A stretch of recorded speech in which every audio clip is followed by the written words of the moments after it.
এই বছরের এপ্রিলের 24 তারিখে ও অ্যারেস্ট হবার পর যখন আমি জানতে পারলাম যে ও এই মহিলার সাথে আবার সেই পুরাতন প্রেমিকার সাথে নতুন করে সম্পর্কে জড়িয়েছে, এটা জানার পরে আমি মানে পুরো হতবাক যে আমি এটা কি শুনছি।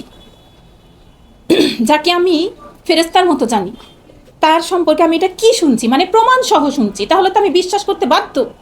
আমি প্রায় 2 দিন অজ্ঞান হয়ে পড়েছিলাম। আমার মন মানসিকতা এমন হয়ে গেছিল যে আমি এটা কি শুনছি। তো যাই হোক, সেটার আমি প্রমাণটা দেই যে ও যখন জামিনে বের হয়ে আসে তখন ও বের হয়ে সোজা ওর ওই পরকীয়া প্রেমিকার বাসায় গিয়ে উঠে।